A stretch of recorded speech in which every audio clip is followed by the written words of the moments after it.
So these are the materials that I used, but you can use whatever you like.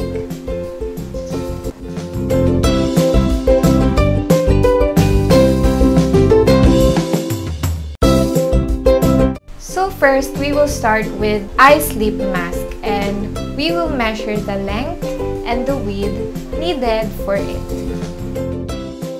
By the way, my doll is a Fairyland Minifee Chloe.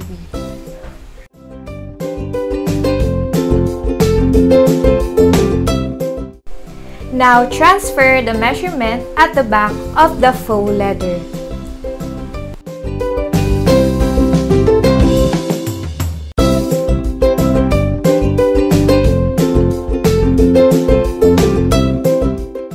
Now cut it with the scissors and then try to see if it fits the eyes of your doll. Fold it in half.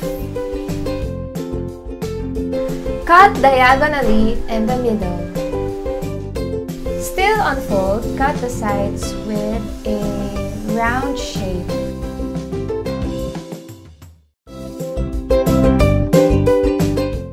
Let's cut off those sharp edges.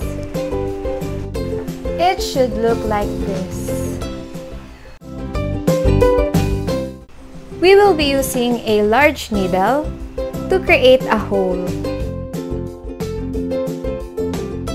Then insert a garter thread at the hole of the large needle. Do this at one side of the mask.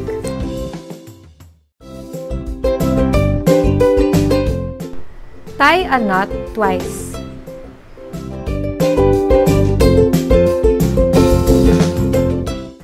Cut off the excess garter. Place it over your doll's eyes and then see if how long should the garter be.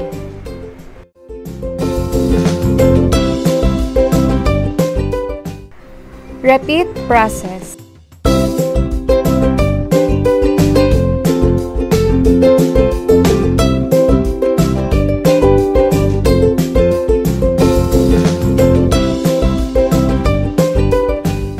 Just a suggestion, don't make the garter too tight so that your doll's eyelashes won't get damaged.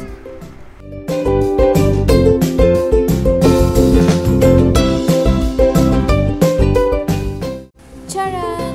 Now we can put our dolls to bed with them looking like they're actually sleeping. I will give the mask a design by using some excess diamonds from diamond drill painting. I will be using a fabric glue.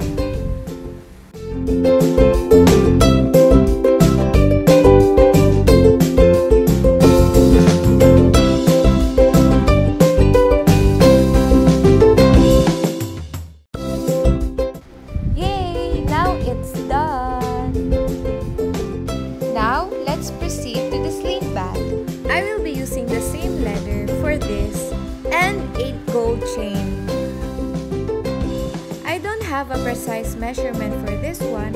I just cut for what I think will fit my doll.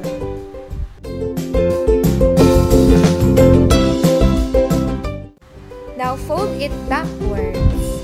Use a thread with the same color because we will be sewing the sides. Here it is! I actually used a sewing machine for this one, but you can do hand sewing. Just make sure to sew multiple times, just the same with a sewing machine. And then turn it backwards. I will be using a different leather, and this one's color white for the cover of the sling bag.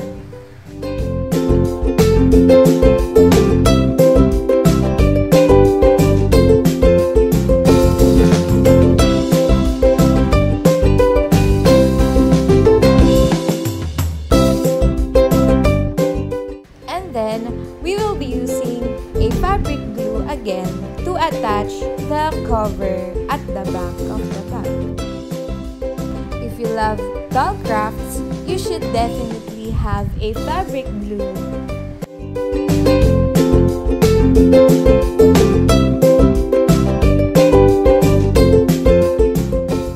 And then we will be using the gold chain. Mine is really cheap. I only bought it for 1 peso.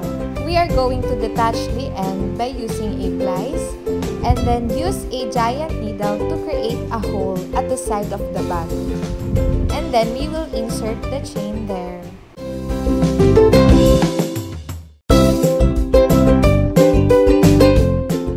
So I cut the chain using a cutter and then I remove the end again.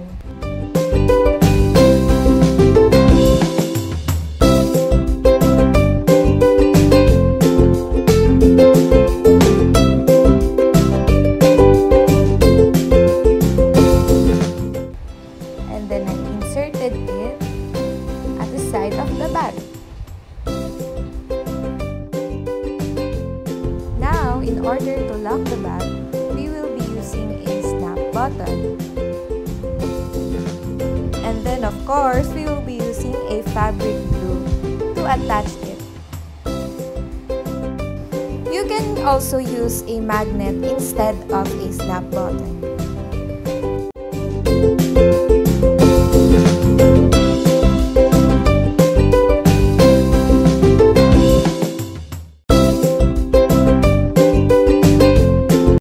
I will use this metal ring from the necklace as a design.